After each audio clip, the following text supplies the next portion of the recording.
মানালি থেকে বেশ কিছুদিন হলো বাড়িতে এসেছিলাম। তারপরে কদিন পর এলাম শ্বশুর বাড়িতে। এসে দেখলাম গাছ ভর্তি জামরুল হয়েছে। সত্যি বলতে যত আমরা দেশ বিদেশ ঘুরি না কেন, নিজের গ্রামের সৌন্দর্য সত্যিই অন্যরকম, যার তুলনা কোনো কিছুতে হয় না। আমাদের প্রায় ৮-৯ রকম জামরুল গাছ আছে। এই জামরুল গাছের জামরুলটা দেখছো তোমরা? দেখো, এটা কিন্তু একটু গোল গোল আর বেশ বড় হয়ে গেছে, আর একটু হবে, কিন্তু দেখো এত হয়েছে যে একটু হাওয়া হলেই সব পড়ে যাচ্ছে, না হলেও আবার পড়ে যাচ্ছে। দেখো, এত পরিমাণে জামরুল হয়েছে। এর আগের ব্লগে তোমাদের সাথে প্রথম যেদিন এসছিলাম সেদিন বাড়ির ওপারে জামরুল গাছগুলো শেয়ার করেছিলাম। সেখানে আবার লম্বা লম্বা বড় বড় হয়, আর এখানে হয় গোল গোল। বিভিন্ন প্রজাতির জামরুল আছে।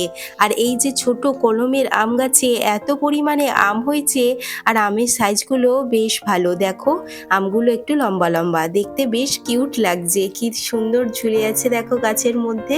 তাই ভাবলাম তোমাদের সাথে একটু শেয়ার করে দিই।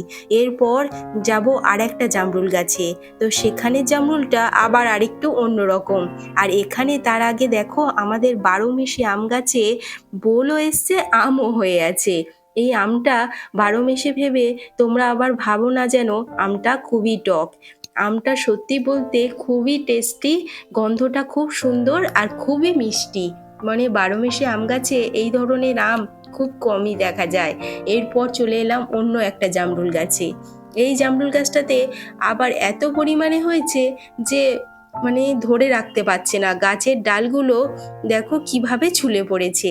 তো বেশ কয়েকটা তুলে নিলাম। আর এই সামনে আছে আমাদের গন্ধরাজ লেবুর গাছ। দেখতেই পাচ্ছ কতগুলো গন্ধরাজ হয়ে আছে। এই গন্ধরাজগুলো সবে এখন ছোট ছোট, এগুলো খুব বড় বড় হয়। মানে একটা আমের সাইজে একটা গন্ধরাজ লেবু। তো এখন ছোট আছে, প্রায় আমরা যখন বাড়িতে আসি মানে লেবু নিয়ে যাই, সেই লেবু ফ্রিজের মধ্যে রাখলে প্রায় 1 মাস থেকে যায়। শুধু গন্ধরাজ লেবু নয়, আমাদের আরও অনেক লেবু গাছ আছে বিভিন্ন ভ্যারাইটির। কত বড় পেঁপে, মানে ভিডিওর মাধ্যমে হয়তো তোমরা বুঝতে পারছো না, সামনে থেকে পেঁপেটা বিশাল বড়। কাকুর গাছে হয়েছে। আমরা আসবো জেনে কাকু আমাদের জন্য রেখে দিয়েছিল। তাই স্নান টান সেরে আগে ঠাকুরকে পুজো দেব বলে পেঁপেটা সুন্দরভাবে এখানে আমি কেটে নিয়েছি। দেখেই বুঝতে পারছো কতটা টেস্টি হতে পারে। আর সন্ধেবেলা পিসি, দেখো পিসির প্রায় 94 বছর বয়স।